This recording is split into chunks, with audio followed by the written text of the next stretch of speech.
Estamos grabando. Y bueno, quiero ahora sí ya ver si terminamos el proyecto del juego de asteroides. Nada más quiero hacer un par de modificaciones estéticas al juego para darle una mejor vista. Y si queda tiempo, pues vemos algunas dudas que puedan tener por ahí. Y bueno, vamos a empezar. Déjenme compartir pantalla. Ok, ahí estoy ya compartiendo. ¿Pueden ver mi pantalla?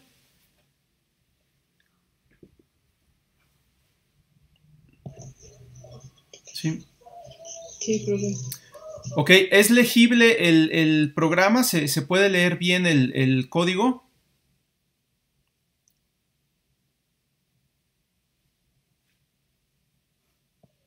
Sí, profe. Sí. Excelente, muy bien. Esto lo voy a hacer grande porque lo vamos a necesitar en un ratito. ¿Sí?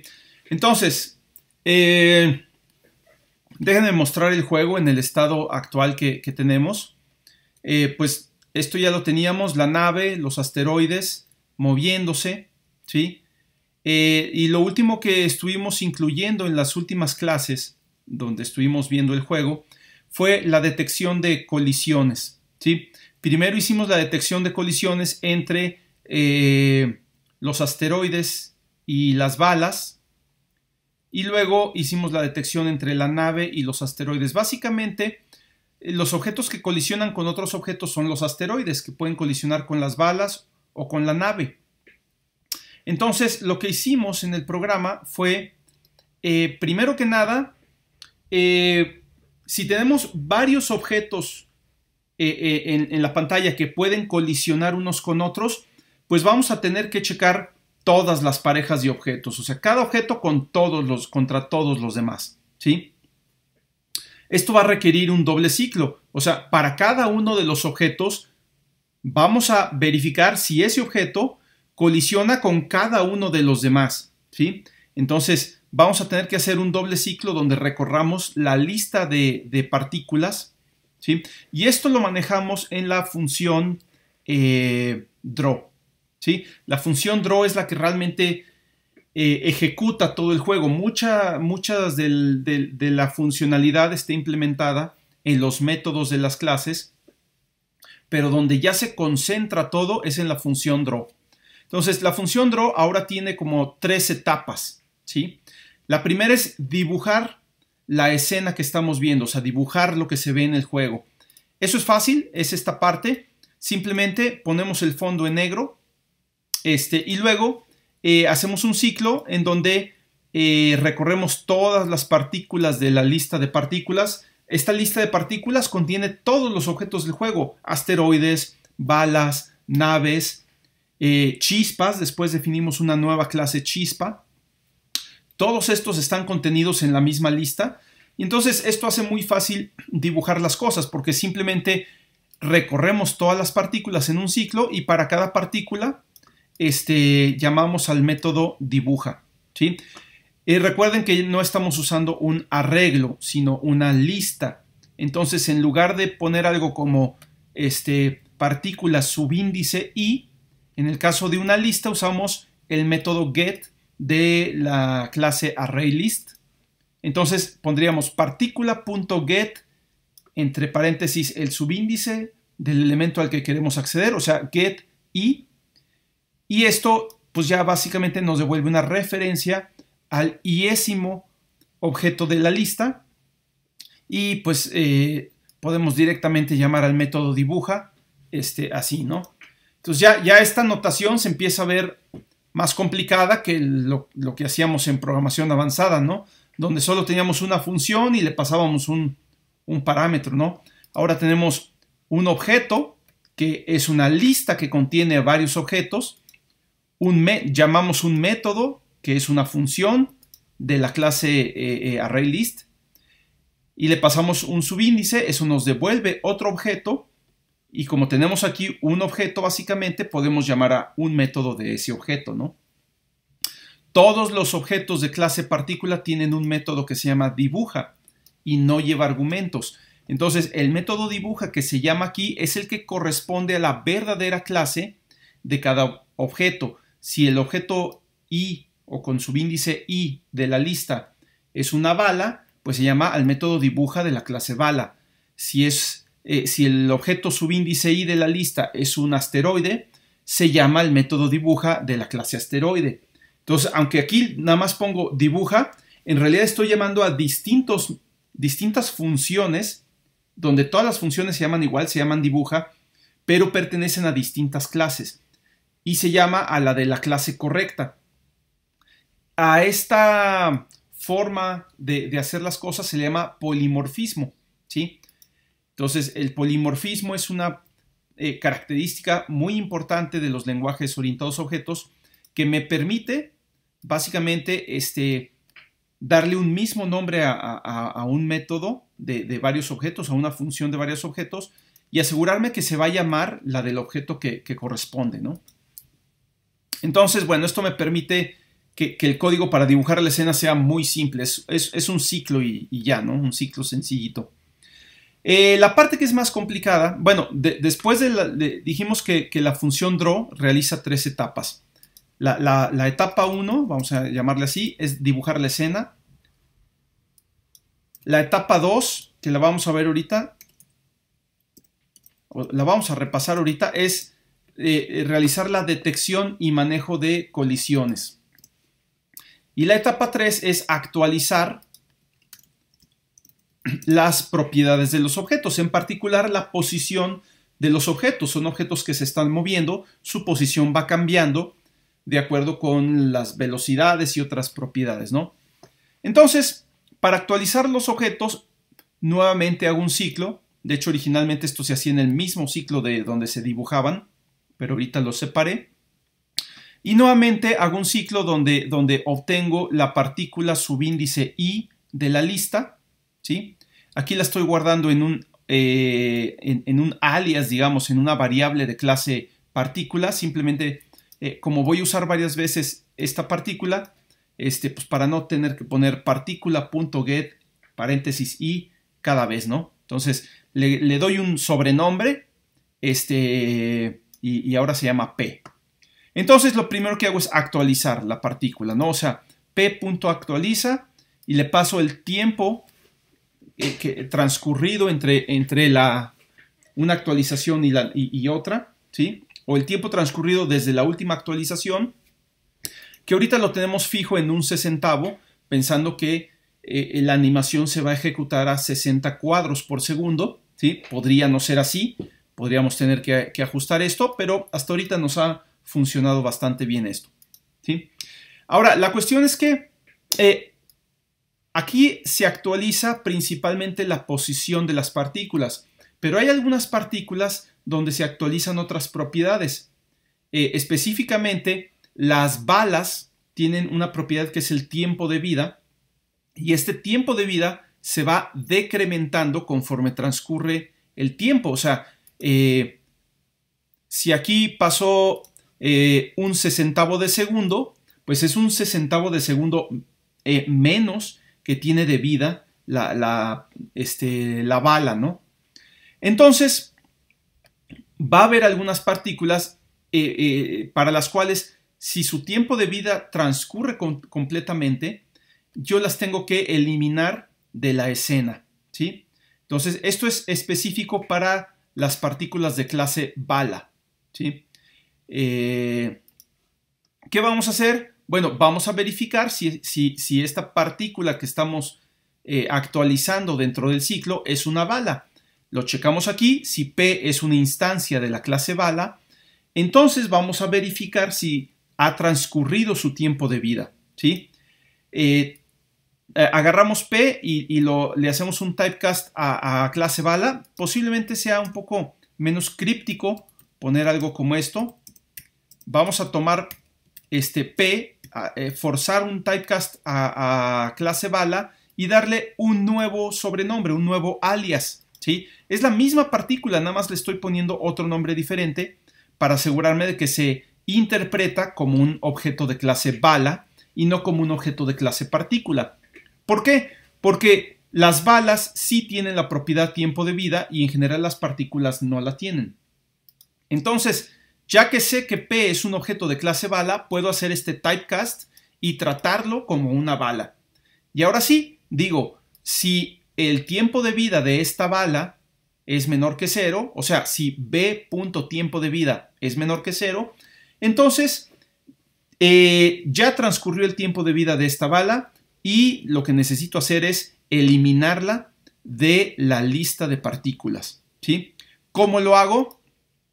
Uso el método remove de la clase ArrayList. Simplemente le digo, elimina el elemento subíndice i de este arreglo de partículas y ya está, ¿sí? Sin embargo, a la hora de eliminar el elemento subíndice i, todos los elementos que estaban después de i son recorridos una posición hacia atrás. En particular, el elemento que tenía subíndice i más 1, ahora va a tener el subíndice i. Entonces tengo que volver a checar el elemento subíndice i porque es el que estaba después, ¿sí? Entonces, para hacer esto, si yo no hago nada, aquí se va a incrementar i y me voy a brincar el elemento subíndice i. Entonces, simplemente aquí decremento i para tomar en cuenta esto, ¿sí? Y de esa manera vuelvo a checar todos los elementos que me faltan. O sea, si elimino un elemento, puedo seguir checando todos los que me faltan, ¿sí? No es la única forma de resolver este problema, hay otras, pero bueno, es una forma, ¿no? Y bueno, así es como ahorita ya quité la impresión del número de partículas que se imprimía aquí en la consola. Pero bueno, así es como puedo tratar las balas para que tengan un tiempo finito de vida, ¿no?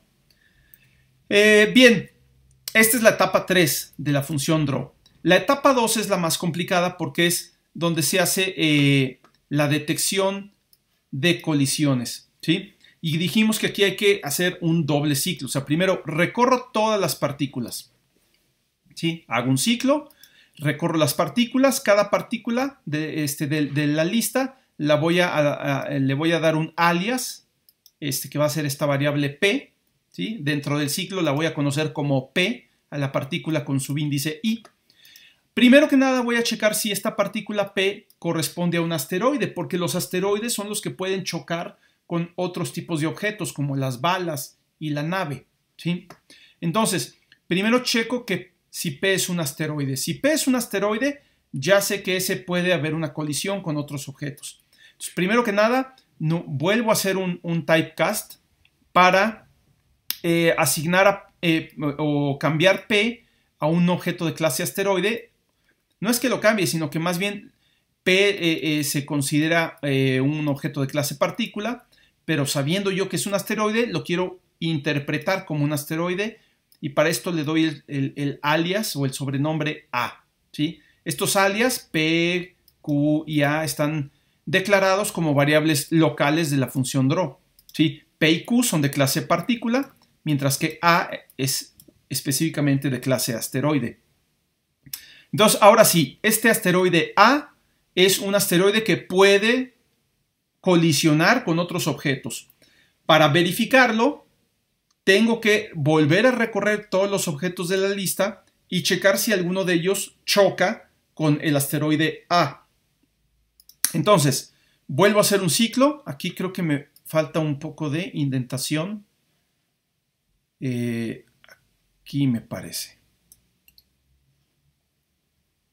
¿Sí? Vuelvo a hacer un ciclo, ahora con la variable j, ¿sí? Y voy a tomar la partícula subíndice j de la lista y darle el sobrenombre q, o sea, darle un alias que ahora es q. Entonces tengo el asteroide A que puede chocar con la partícula q. Vamos a verificar si se produce ese choque.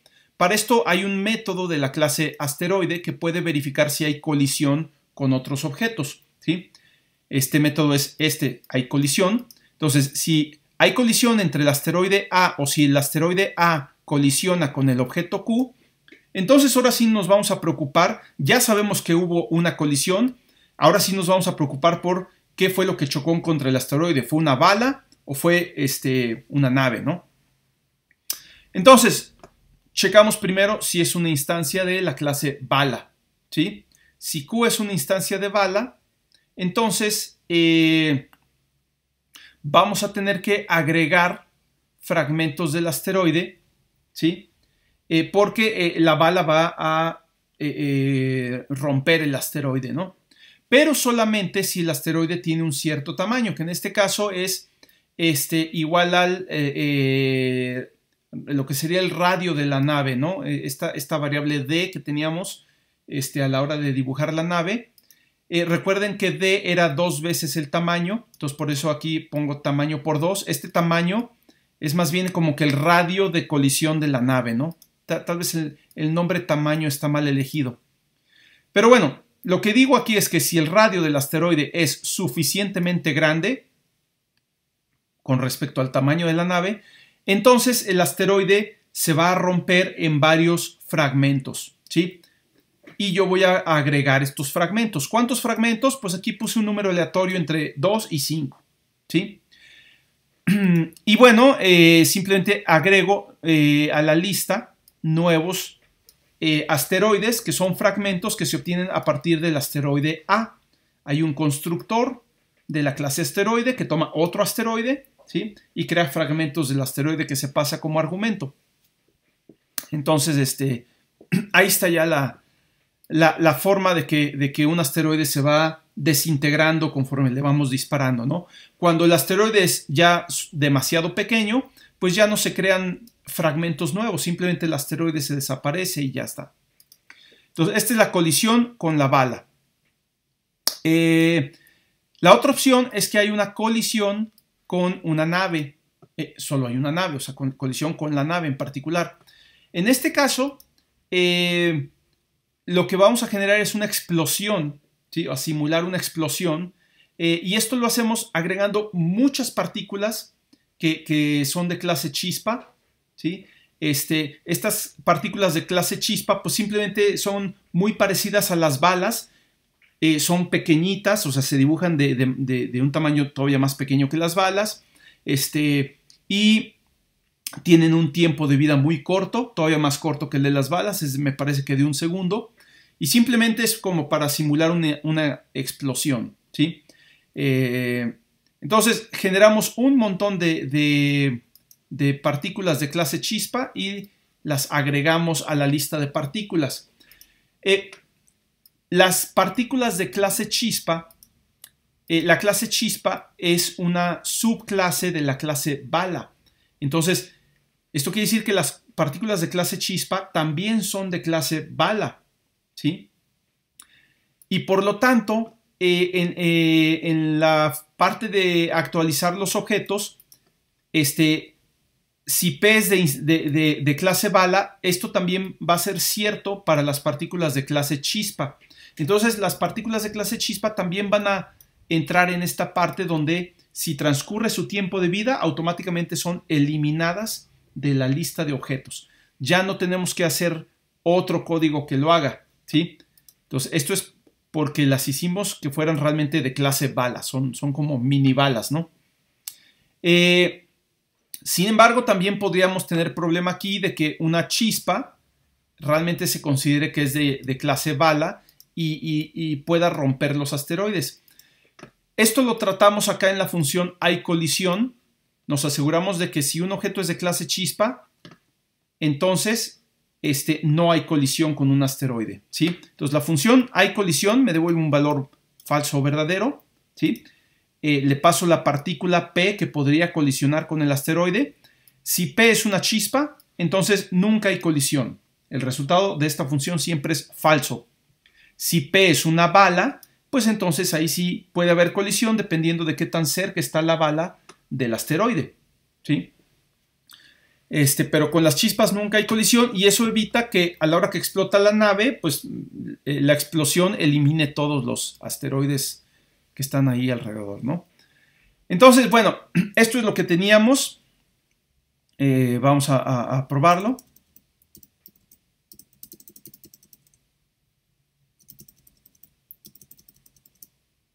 Ahí más o menos se puede jugar más o menos bien. De repente hay unos fragmentos que tienen una velocidad muy alta y esto es porque recuerden que los fragmentos su velocidad inicial es la que tenía el asteroide original más una componente aleatoria. Entonces, pues básicamente en términos de magnitud pueden llegar hasta tener el doble de velocidad que el asteroide original, ¿sí? Entonces, bien, eso es como que para agregarle alguna dificultad al juego, ¿no? Los asteroides que son fragmentos, pues son cada vez más pequeños y posiblemente más rápidos y más difíciles de eliminarlos, ¿no? Bien, entonces creo que el juego ya está jalando muy bien. No hemos resuelto, no he querido resolver más bien la parte de que una vez que pierde el jugador, que pueda continuar jugando de alguna manera, pero voy a dejar algunas cuestiones como esa, como de tarea, ¿no? Para que ustedes completen y personalicen el juego. Entonces, lo que quiero hacer hoy es mejorar un poquito el aspecto visual del juego, haciendo dos cosas. Primero voy a agregar un fondo con estrellas que se puede ir moviendo conforme se desplaza la nave, para que parezca que la nave realmente va viajando en el espacio, ¿no? Va a estar medio raro porque los asteroides posiblemente no van a seguir esta misma dinámica, pero vamos a ver qué tal se ve. Y para esto me voy a apoyar en el proyecto que hicimos, bueno, que están haciendo ustedes. Básicamente vamos a crear el fondo de nuestro juego como si fuera un mosaico con desplazamiento, ¿sí? Hacer justamente esto que está aquí. Entonces, primero vamos a crear un mosaico y luego le vamos a agregar la parte del desplazamiento, ¿no? La imagen fuente va a ser del mismo tamaño que la pantalla, ¿sí? Entonces, vamos a poner aquí una imagen. Podríamos poner un PImage. Vamos a ver ahorita que no es exactamente lo que quiero hacer, pero vamos a tomarla así, PImage, y vamos a ponerle fondo, ¿sí? ¿Sí? No quiero usar PImage, sino que quiero usar otra clase que se llama pGraphics, ¿sí? Resulta que pGraphics es una clase heredada de PImage. O dicho de otra forma, pGraphics es una subclase de PImage, así como chispa es una subclase de bala y bala es una subclase de partícula, ¿sí? O sea, pGraphics puede ser tratado como un PImage, pero tiene más funciones todavía que PImage. En particular, pGraphics tiene las funciones para dibujar cosas, o sea, las primitivas de dibujo que nosotros usamos en Processing, como elipse, círculo, línea, etc. Mientras que PImage lo único que puede hacer uno es dibujar píxel a píxel, ¿sí? Entonces es una diferencia bastante importante. Y entonces lo que vamos a hacer aquí es primero generar un fondo de estrellas, ¿no? Lo voy a hacer aquí en la función inicializa juego. Vamos a... Déjenme ver si para estas alturas ya tenemos Vamos a poner aquí crear fondo. Crear fondo de estrellas. Estrellas. ¿Sí? Y vamos a irnos a la referencia un poquito de Processing para ver cómo utilizar este objeto, ¿no? Vamos a ver aquí.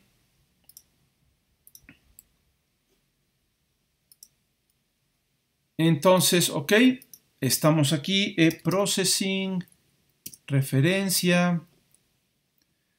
Vámonos a pGraphics. Aquí está la clase pGraphics, ¿sí? Y al igual que en el caso de PImage, no podemos directamente usar el constructor de la clase pGraphics, sino que usamos una función que se llama createGraphics, ¿sí? Y le pasamos el tamaño que queremos utilizar, ¿sí? Entonces, lo primero es fondo igual a create graphics, ¿sí? Y le pasamos el tamaño que queremos utilizar, que yo quiero que sea igual al tamaño de la pantalla completa, o sea, width, height, al tamaño de la ventana, ¿sí? Y ahora vamos a dibujar las estrellas, ¿sí? Vamos a hacer un ciclo.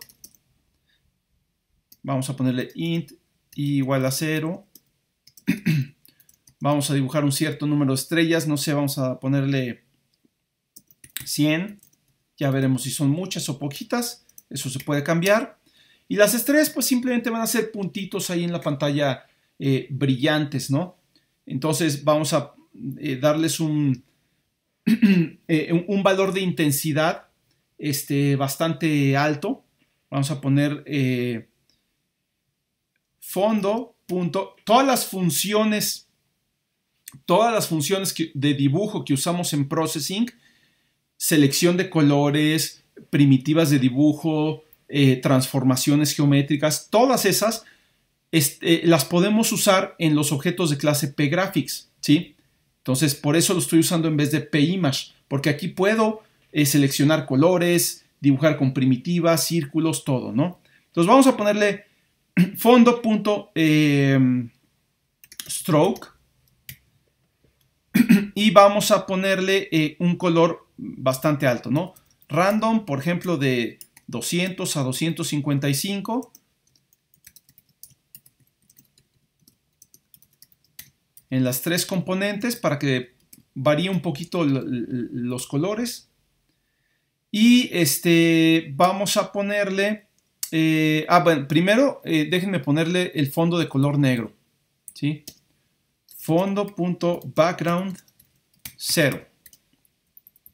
Y ahora sí, dibujamos las estrellas. Elegimos el color. Vamos a elegir el stroke weight, que es el tamaño, digamos, de la estrella. Vamos a ponerle que esté entre 1 y 5 píxeles. Y simplemente dibujamos un punto, ¿no? En una posición aleatoria. Fondo.point, random, fondo.width, random, fondo.height. ¿Sí? O sea, elegimos una posición aleatoria, ¿sí? En las coordenadas. Aquí me faltó un paréntesis, posiblemente, ¿no? No, ahí está bien. ¿Sí? Entonces, básicamente, elijo un color aleatorio, un tamaño de lápiz, digamos, aleatorio, y dibujo un punto en una posición aleatoria. Eso lo hago 100 veces y ese es mi campo de estrellas. Ahorita vamos a ver cómo se ve y, por supuesto, lo podemos mejorar. Entonces, bien, déjenme agregar algo. Cuando uno utiliza las funciones de dibujo para un objeto de clase pGraphics, hay que poner estas funciones de dibujo entre dos instrucciones que son BeginDraw y EndDraw. ¿Por qué? Por una razón muy simple. En un objeto de pGraphics yo no tengo el ciclo de la función draw.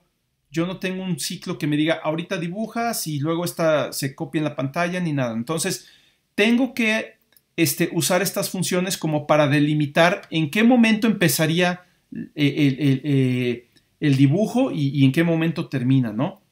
Entonces tengo que tener cuidado con esto porque básicamente es lo que me permite como que vamos, no me quiero meter en la parte técnica, pero es lo que me permite que todo el dibujo aparezca de un trancazo y no una cosa a la vez, ¿no? Entonces, déjenme poner aquí fondo.BeginDraw. Simplemente es algo que tengo que utilizar para cuando utilizamos esta clase pGraphics. Y fondo.EndDraw. ¿Sí? Y luego puedo usar ya la función image para ver el objeto, ¿sí? Entonces, vamos a ver cómo se ve. Aquí estoy creando el fondo de estrellas, estoy en la función inicializa juego. Cada vez que se inicializa el juego, se crea un nuevo fondo de estrellas. Aquí se inicializa pues, desde la función setup, pero para dibujarlo, lo voy a hacer a la hora de dibujar la escena y simplemente voy a reemplazar el fondo background 0, o sea, un fondo negro, con la imagen que obtengo del fondo que dibujé, ¿sí? Puedo incluso comentar esto. Es simplemente reemplazar el fondo negro con una imagen estática. Vamos a ver cómo se ve. Y ahí está, ¿no? Entonces ya se ven ahí unas cuantas estrellas. Ya se ve un poquito más con más elementos. Y esas estrellas pues ahorita no se mueven, ¿sí? Ahora, lo que me gustaría hacer es que este campo de estrellas se mueva conforme, así aunque sea en 2 dimensiones, conforme se desplaza la nave, ¿sí? Y para hacer esto voy a aprovechar esta función que hicimos de mosaico con desplazamiento. Esta es la que me permite tomar una imagen e irla desplazando, ¿sí? Y bueno, si la voy desplazando, por ejemplo, hacia la derecha, la parte que se va saliendo por la derecha empieza a entrar por la izquierda, ¿no? Que es lo que está pasando aquí. Entonces voy a tomar directamente la función genera mosaico, ¿sí? Me la voy a fusilar acá, ¿no? Posiblemente tenga que hacer algunas modificaciones, pero vamos a tomarla aquí, mosaico. Tiene 2 imágenes que son la fuente y la destino. Pimage fuente, Pimage destino. Y las magnitudes de los desplazamientos que les llamo dx y dy. Desplazamiento en x, desplazamiento en y. Entonces, esto ya ustedes seguramente tienen experiencia porque lo estuvieron trabajando estas 2 semanas, ¿no? Entonces, nuevamente, tenemos 2 variables fx y fy que van a ser las coordenadas x y y de un píxel en la imagen fuente. Yo lo que voy a hacer es calcular las coordenadas en la imagen fuente a partir de las coordenadas en la imagen destino. Las de la imagen destino pues son las que yo voy a recorrer con estos ciclos. Int y igual a 0, y menor que destino.height y más más. Voy a recorrer la imagen destino. For int x igual a 0, 0, x menor que destino.width, x más más. Y ahora sí vamos a calcular fx y fy. Fx, pues lo único que voy a hacer es sumar los desplazamientos. En realidad se restan, pero bueno. Int x menos dx, fy sería int y menos dy. Y ya que sumé los desplazamientos, voy a aplicar la operación módulo para hacer el mapeo toroidal, ¿sí? O lo que es el apilamiento, ¿no? Entonces, fx es igual a fx más destino, no, perdón, es fuente.width. Ya tenía una función, vamos a usarla. Mod fx, fuente.width. Esto me asegura que fx va a estar entre 0 y fuente width menos 1. Lo mismo, fy es el módulo de fy con fuente.height. Ahorita esta función mod, ahorita la implementamos. Y luego simplemente voy a tomar el píxel de la imagen fuente, o sea, lo que sería fuente.get fx, fy, y este color se lo voy a asignar al píxel xy de la imagen destino. Destino.set x, y, el color obtenido de fuente fx, fy. Y básicamente ya está. Solo me falta la función mod, ¿sí? perdón, aquí es int mod, int, no sé qué nombres le puse, x, int divisor, ¿sí? Y simplemente voy a calcular x más divisor, x módulo divisor más divisor, módulo divisor. Entonces, esto es simplemente para asegurarme que esta operación de módulo funciona tanto para valores negativos como positivos de x. Y que el resultado siempre va a ser no negativo, va a estar entre 0 y el divisor menos 1. ¿Sí? Pero bueno, esto está tomado directamente del proyecto. ¿Qué vamos a hacer? Bueno, simplemente vamos a probar primero que esto funciona. En vez de image voy a usar genera mosaico. Fondo es la imagen fuente. La imagen destino es G, o sea, el objeto pgraphics de mi aplicación, que es donde se dibujan las cosas o el que representa la ventana de la aplicación. Y ahorita le voy a poner sin desplazamientos. Vamos a ver si esto no truena porque no estoy seguro que vaya a funcionar. Ah, pero ahí está, perfecto. Funcionó bien. ¿Sí? Y ahora lo único que voy a hacer es ir desplazando el fondo. Posiblemente tenga que conservar esto en algunas variables.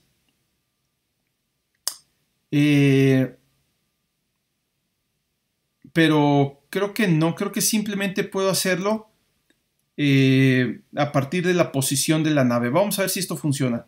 Nave.posición.x, nave.posición.y.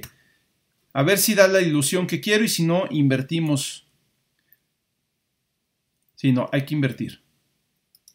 Sí, lo que pasa es que si la nave se desplaza hacia arriba, pues entonces todo el fondo se desplaza hacia abajo, ¿sí? Es relativo. Entonces vamos a ver si funciona. Yo doy hacia arriba y ya me da una ilusión de movimiento, ¿no? O sea, de que me estoy desplazando a lo largo del espacio. Esa es la ilusión que quería poner, ¿no? Creo que algunas estrellas del fondo quedan muy, muy grandes, casi del tamaño de las balas. Pero sí se ve mucho mejor la ilusión de movimiento, como que sí me estoy desplazando a través de un campo de estrellas, ¿sí? Ahora, claramente es un mosaico. Si se fijan, si una estrella sale por un lado, entra por el otro, ¿no? No es que sea un espacio infinito, pero el chiste es dar esa ilusión. Y obviamente esto está relativo a la nave, ¿no? Los asteroides se mueven como si nada, ¿no? Pero sí mejora mucho la ilusión del movimiento de la nave. Entonces, bueno, ya esa es la cosa estética número 1, ¿no? Aprovechar lo que vimos en el proyecto. Y creo que sí está bastante bien. Entonces, posiblemente podamos mejorar un poquito el fondo. Creo que sí, algunas estrellas están demasiado grandes. Entonces, vamos a hacerlas un poco más pequeñas. Tenía un tamaño de 1 a 5. Vamos a ponerle de 1 a 3. ¿Sí? Y agregar unas cuantas más. Vamos a ponerle 200. A ver si no son demasiadas.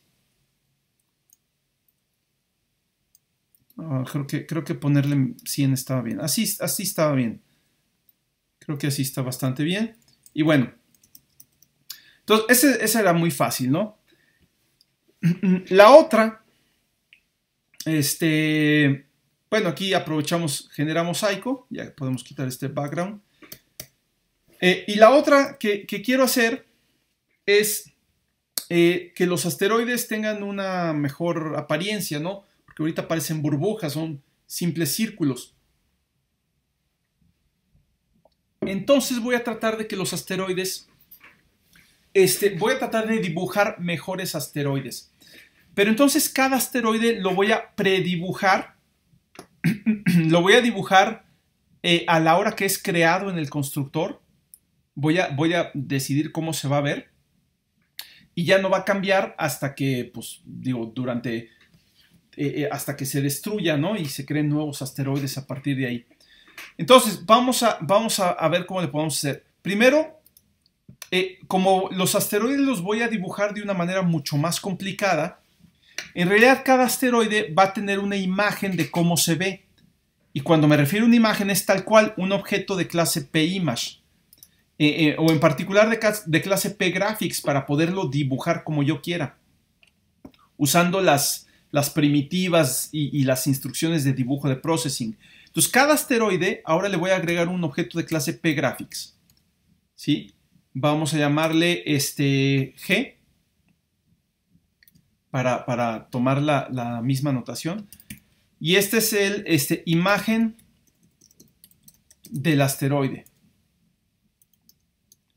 Es más, si ustedes se van a internet y se ponen a descargar imágenes de asteroides, seguramente podemos tener un catálogo de imágenes de asteroides y cargarlas a partir de ahí. ¿Sí? Eso estaría muy padre porque pues, las imágenes ya se ven mucho más realistas, ¿no? Esto lo podemos hacer. Lo único es que hay que tratar de que sean más o menos circulares, ¿no? Pero ahorita vamos a tratar de dibujarlas a mano, ¿no? Usando las primitivas de processing. Se van a ver tal vez no tan interesantes, pero vamos a tratar de hacerlo. Entonces, esta es la imagen del asteroide. Ahora, lo que vamos a hacer es que a la hora que vamos a hacer una función que dibuje el asteroide, ¿sí? ¿De qué tamaño debe ser esta imagen? Bueno, si yo quiero que el asteroide tenga un radio dado por esta variable, que es una propiedad del asteroide, el radio, pues la imagen tiene que tener de tamaño 2 veces el radio por 2 veces el radio, ¿sí? O sea, vamos a pensar en un cuadrado. Déjenme poner el pizarrón aquí.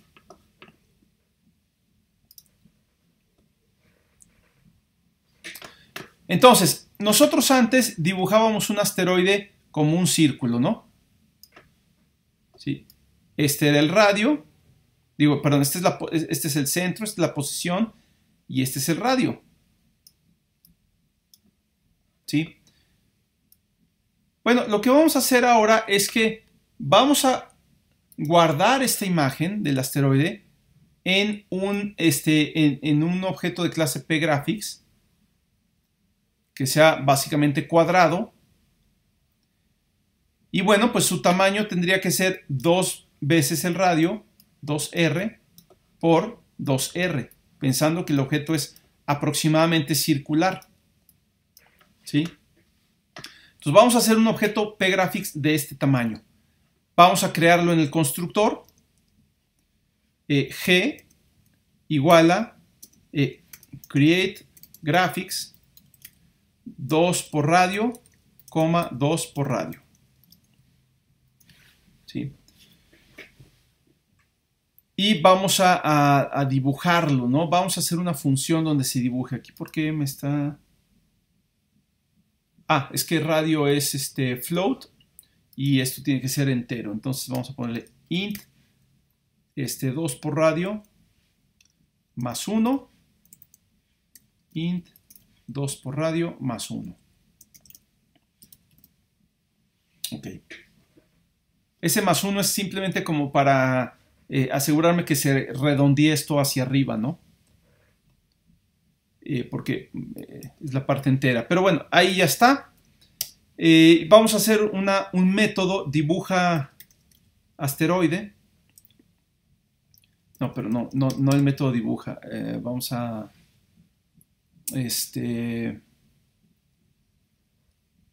¿Cómo le llamaremos?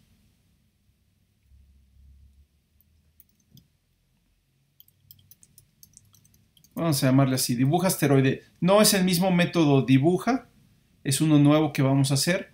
Simplemente es para ver cómo se va a dibujar. Ahorita lo voy a hacer para los asteroides originales y luego ya lo transmito, digamos, a los fragmentos que se van creando para cada uno, ¿no? Para cuando se va destruyendo el asteroide. Entonces vamos a hacer este método dibuja asteroide. ¿Sí? Ahorita lo que voy a hacer es imitar el dibujo que ya estoy haciendo, ¿sí? Que es muy simple, pero lo voy a hacer en el objeto pgraphics. Entonces, primero tenemos que poner g.beginDraw y aquí en medio ponemos todo lo que vamos a dibujar y lo terminamos con endDraw. ¿Sí?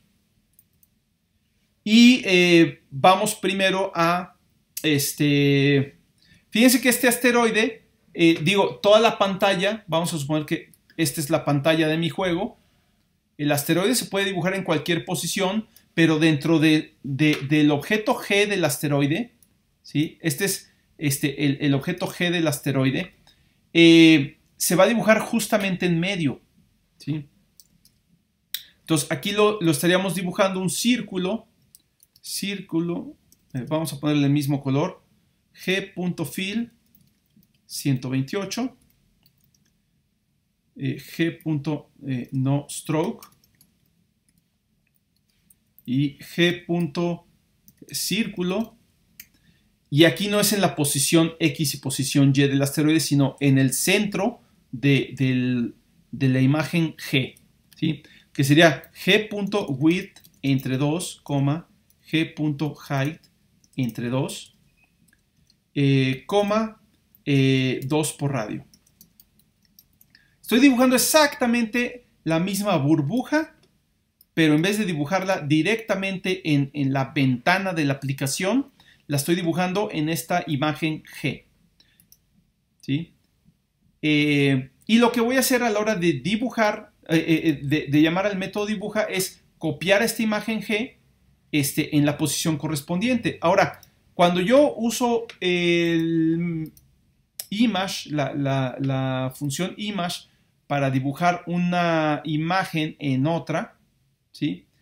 Lo que le paso es esta posición.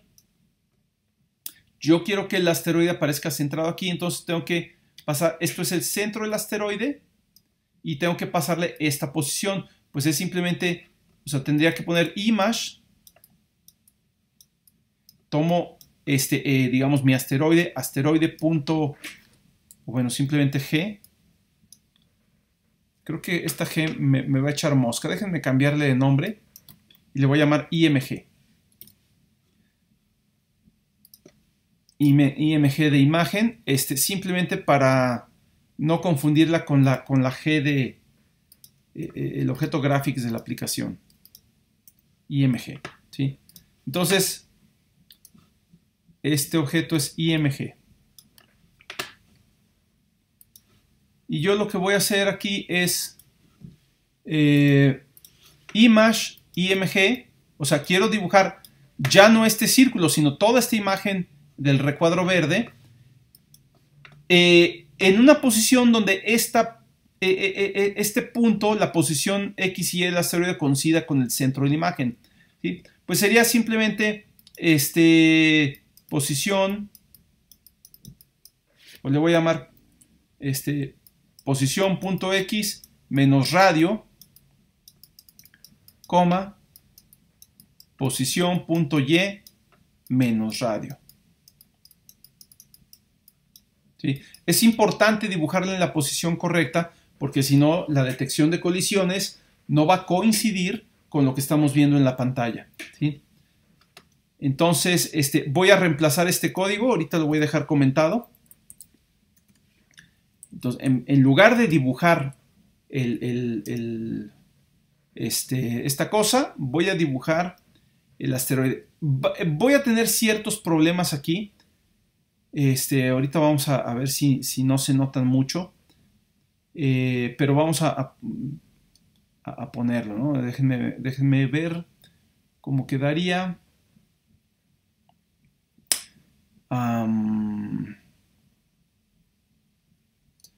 Image img, posición.x menos radio, posición.y menos radio. Bien, entonces vamos a verlo, ¿no? Se debe ver ahorita exactamente igual, porque lo que estoy dibujando aquí pues es exactamente igual que lo que se dibujaba antes. Ah, no se ven. Y dejamos ahorita pendiente esto. Entonces, bueno, no es ningún problema. Simplemente seguimos dibujando. Por eso comenté esto. Seguimos dibujando ahorita los asteroides como lo hemos estado haciendo. Pero sí pensando que más adelante vamos a, en vez de dibujarlos con primitivas, va a ser una imagen la que se va a generar para que los asteroides puedan tener formas diferentes.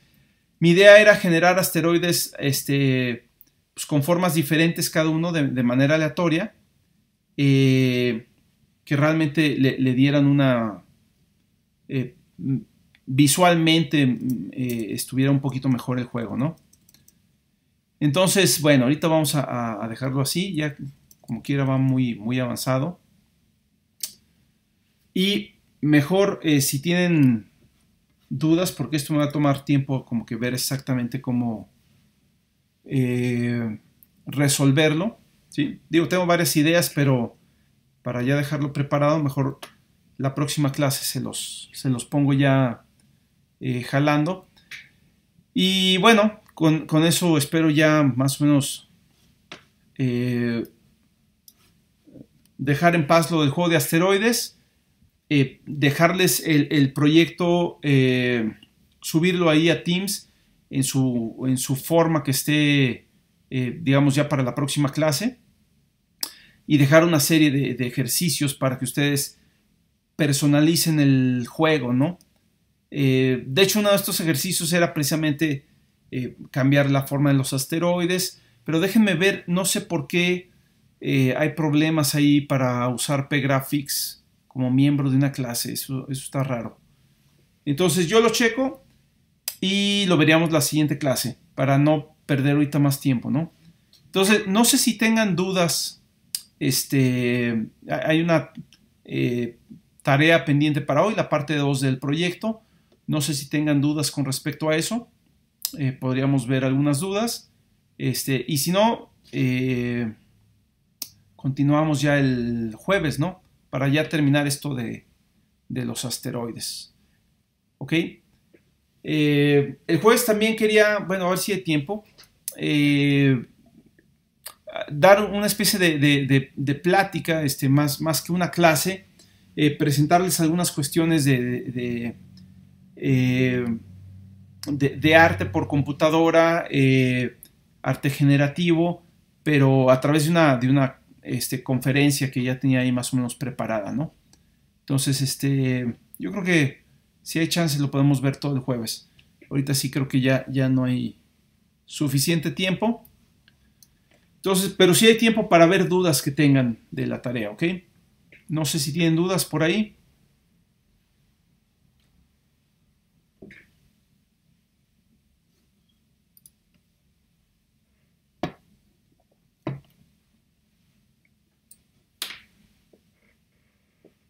O alguna otra idea que les gustaría implementar en el juego de asteroides, ¿no? O sea, ahorita yo he estado básicamente yendo con lo que se me va ocurriendo, pero igual y ustedes tienen algo que les gustaría pensar o saber cómo poderlo incorporar, ¿no?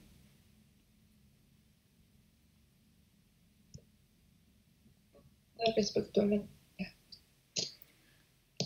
Respecto a la tarea, Ajá. sí, dime.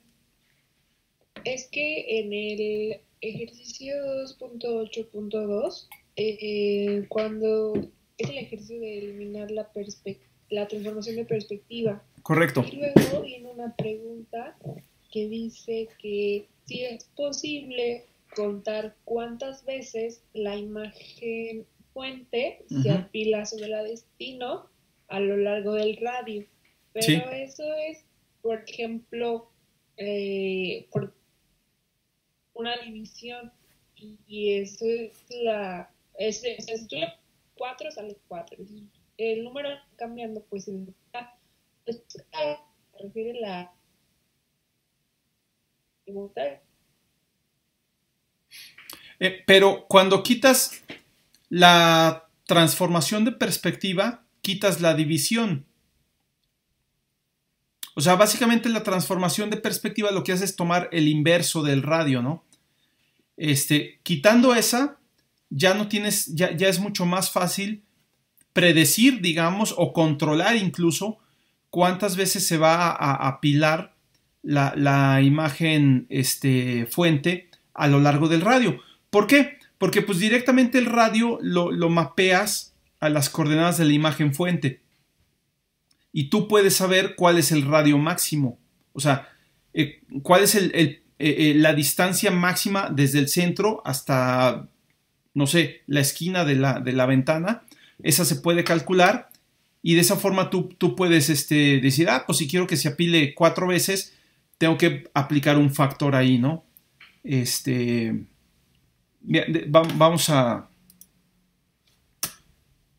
voy a compartir pantalla, voy a poner el proyecto.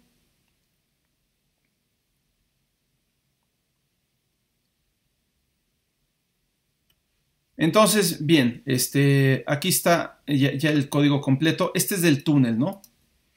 Entonces, básicamente aquí va por pasos como se va mencionando, ¿no? Primero que nada, calculamos el centro de la ventana donde se va a dibujar, o sea, el centro de la imagen destino, que sería como que el centro del túnel. En realidad lo que queremos es calcular las coordenadas polares, o hacer una transformación a coordenadas polares. Digamos que la imagen destino es esta, ¿no?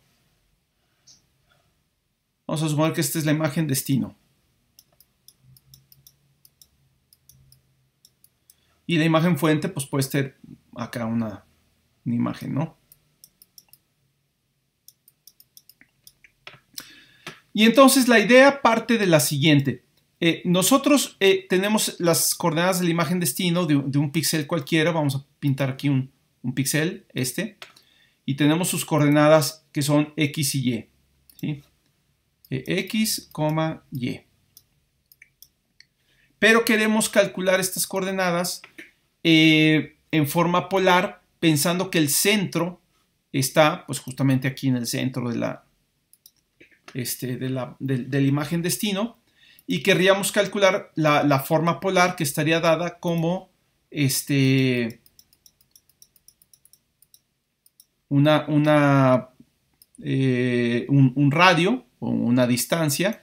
No me acuerdo aquí cómo se llaman las R, es esta R, y este ángulo, ¿no? En realidad creo que el ángulo se toma a partir de, digamos, como el eje Y crece hacia abajo, pues en realidad el ángulo se toma así, pero bueno, vamos a ponerlo así, ¿sí? Tenemos este ángulo, ¿no? Y entonces las coordenadas polares son estas, ¿no? Entonces esta es la primera conversión que hacemos, calcular la forma polar de estas, ¿no? Lo que hacemos es calcular dx y dy, que es las coordenadas de este píxel XY, pero con respecto al centro de la pantalla, ¿sí? Entonces, en realidad, dx y dy son estas coordenadas. Esto sería dx y esto de aquí sería dy. ¿Correcto? Y a partir de ahí es muy fácil calcular r y teta, ¿no? O sea, r va a ser raíz cuadrada de x al cuadrado más de y cuadrada, mientras que teta sería a tan 2.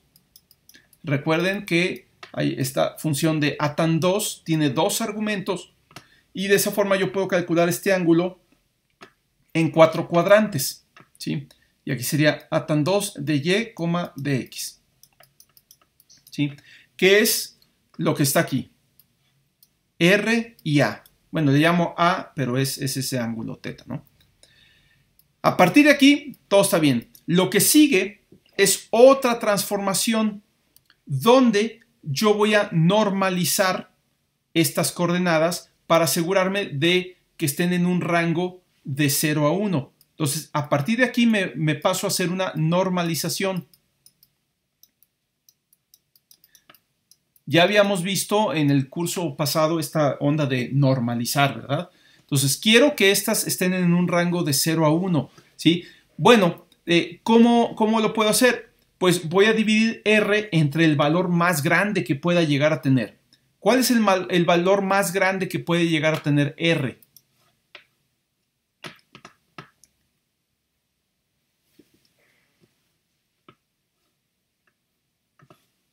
¿Alguien me puede decir?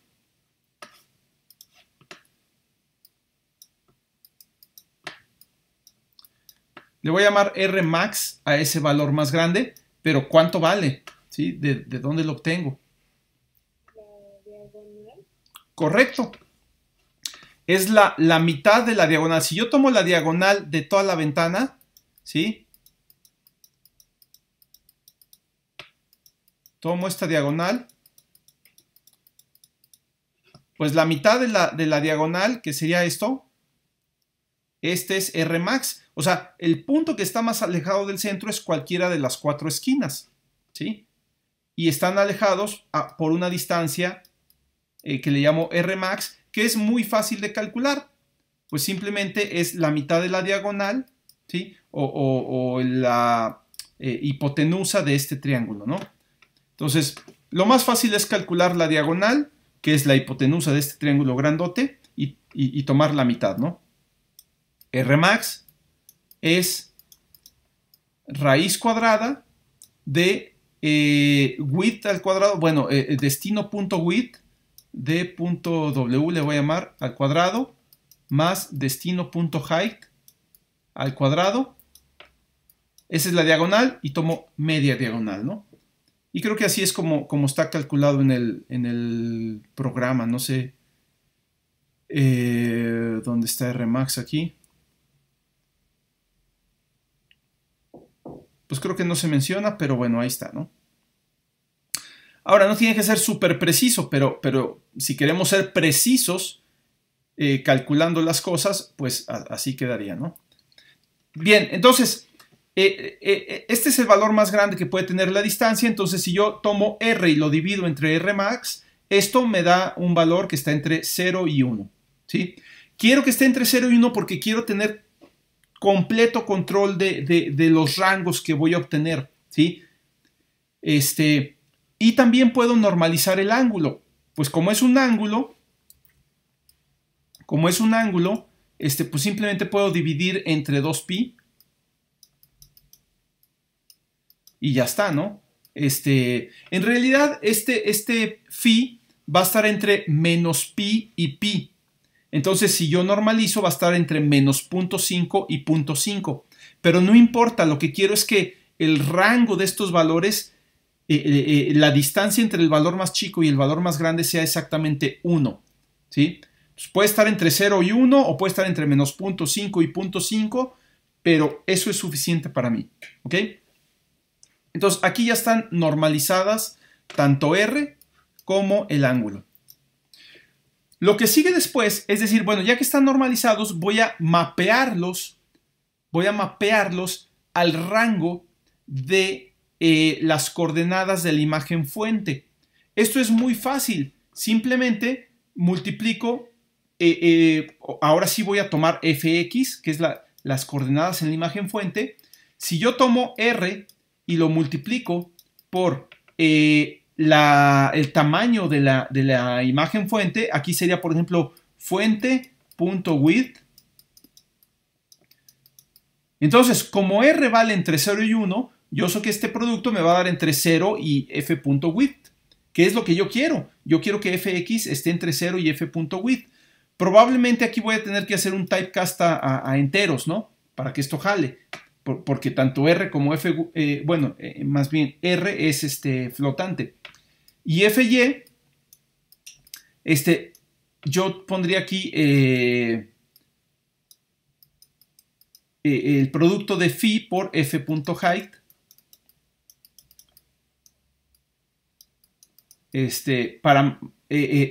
Phi estaría entre 0 y 1, ya después de normalizar, y al multiplicar por f_height, pues esto va a estar entre 0 y f.height, que son el rango que debe tener FY. Entonces, si lo pongo así, yo aseguro que a lo largo del radio, o sea, desde aquí hasta acá, ¿sí?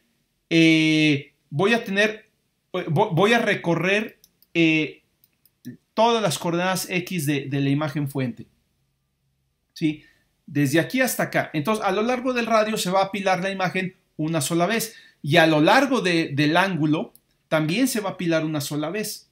¿Sí? Entonces, es como agarrar toda la imagen y no sé, hacerle una transformación rara, ¿no? Si yo quiero que se apile varias veces, pues tengo que asegurarme de que recorro varias veces la distancia o el tamaño de la imagen fuente. ¿Sí? El apilamiento se va a dar eventualmente a través de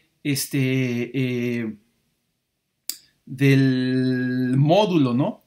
Pero aquí es donde estoy haciendo esto, ¿sí? Básicamente R por fuente.height y A, que es el ángulo, por fuente.width. Aquí estoy multiplicando por 4, entonces a lo largo de la circunferencia se va a apilar 4 veces, ¿sí? La imagen. O sea, cada 90 grados va a ser una imagen de la imagen fuente, ¿no? A lo largo del ángulo. Pero aquí se está apilando una sola vez, ¿sí? Entonces posiblemente haya que multiplicar aquí por un valor para apilarla más veces. Y bueno, claro, aquí este R ya es simplemente para darle movimiento, ¿no? O sea, para aplicar un corrimiento, es básicamente como aplicar un corrimiento a la misma imagen fuente para irla haciendo que gire o que avance, ¿no? Y nada más en el caso del túnel, lo único que hago es hacer R igual a 1 entre R, ¿no?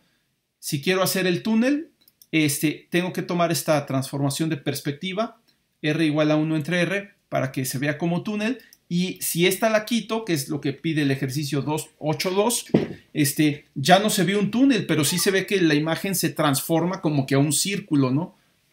Se deforma en un círculo, que también es otro efecto, pues no un túnel, no sabría yo cómo llamarlo, pero también es un efecto ahí extraño, ¿no? Entonces, no sé si con esto queda un poco más claro el ejercicio. Y sobre todo toda la parte de cómo se produce este túnel, ¿no?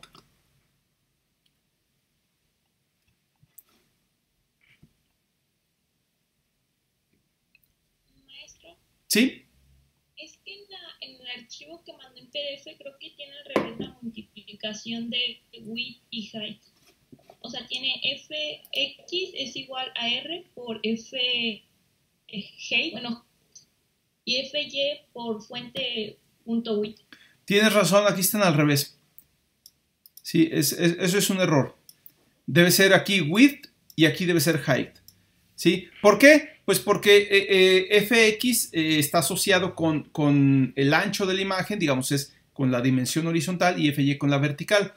En este caso no afectaban nada porque las imágenes son cuadradas, o sea, width es igual a height. Pero realmente debería haber sido al revés. Es correcto. Sí, aquí también está al revés. No sé por qué quedó así. Un error ahí. Ok. Sin embargo, digo, de cualquier forma, la pregunta de cómo saber cuántas veces se apila la imagen a lo largo del radio, esa es la misma, porque a lo largo del radio tú ya combinaste width y height en una sola cosa, que es esa R, ¿no?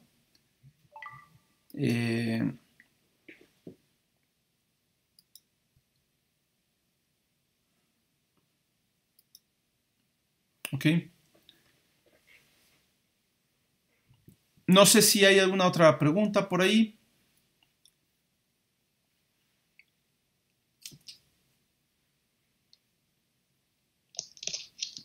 Creo que no, profesor. Muchas gracias.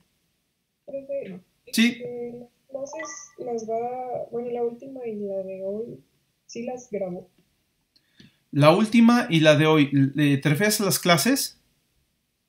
Sí. Sí, esta clase la estoy grabando, ¿sí? La anterior, sí se grabó, ¿no? No está... Parece pizza todas las ¿sí aparece? Según yo, sí. A mí tampoco me aparece. Déjenme checar. Puede ser que la haya subido y que luego no haya procesado el archivo.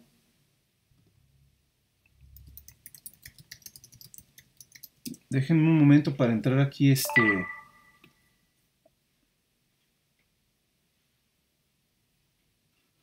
la cuenta.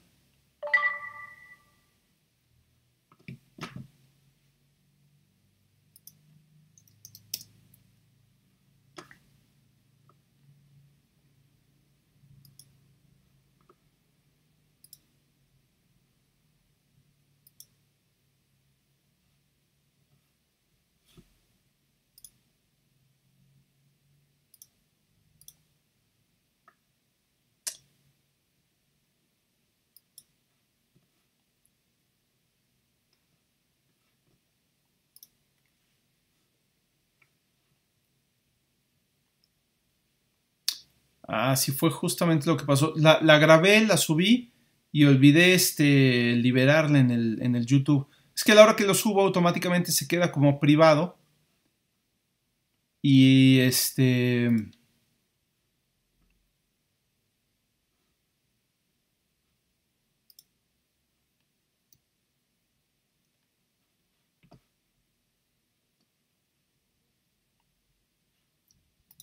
sí, aquí está. Déjenme subirlo. O sea, digo, ya está en YouTube, nada más. Déjenme ponerle los datos y todo eso. Sería sesión 23.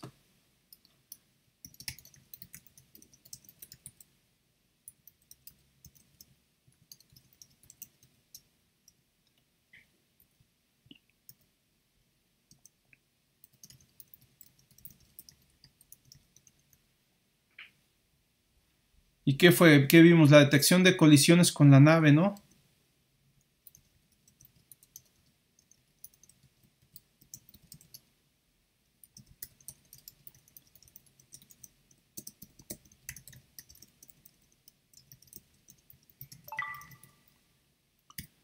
Ok, público. Y lo agrego a la lista. Sí, una disculpa, se me pasó eso. Es que luego dejo el video subiendo y tengo ahí alguna reunión y luego ya no regreso a la oficina. Y se me olvida.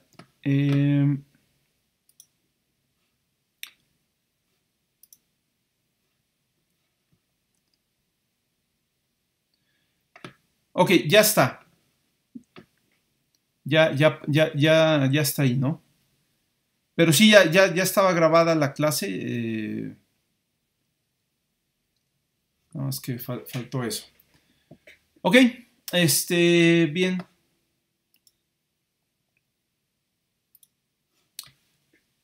Pues no sé si hay algún otro detalle.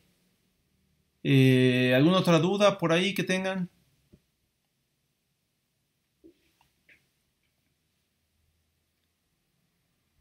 Bueno, si no hay dudas, entonces déjenme revisar bien cómo cambiar la apariencia de los asteroides. Sí me gustaría ya ver eso y casi dar por terminado ya ese proyecto de los asteroides.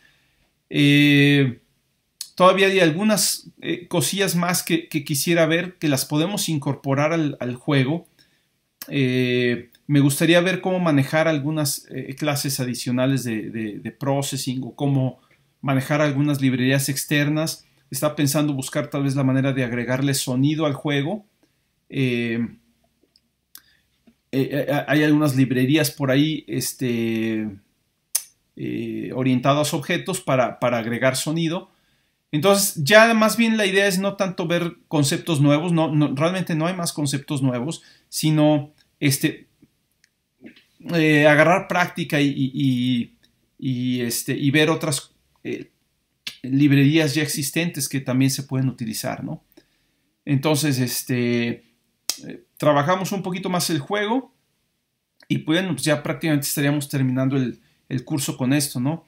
Voy a continuar con el documento de las notas para también que tengamos un segundo examen teórico, ¿sí? Nada más que sí quiero primero terminar el documento para que tengan ahí todos los conceptos por escrito.